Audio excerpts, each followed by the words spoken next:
Mas pinili ng Gilas Pilipinas na unahin ang pangmatagalang kalusugan ni Kai Sotto kaysa ipilit ang kanyang paglalaro sa second window ng 2027 FIBA World Cup Asian Qualifiers.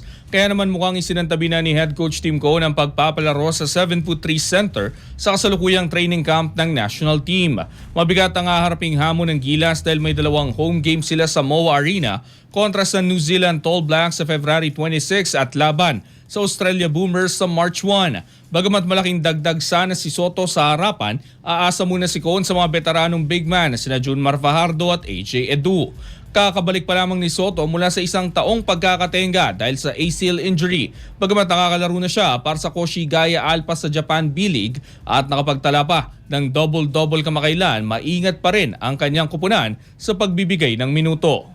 Ayon sa payo sa kanya, mas mainam na mag-focus muna sa strengthening at rehabilitation upang masiguro ang buong lakas sa mga susunod na taon ng Gilas program. Samantala, nauna nang mag-report sa training camp ang ilang PBA stars at naturalized player habang inaasang darating sa mga susunod na araw ang mga Gilas standouts mula Japan at Korea. Para sa Gilas, hindi lang ang susunod na dalawang laro ang tinitignan, kundi ang mas mahabang biyahe patungo sa World Cup at higit pa roon.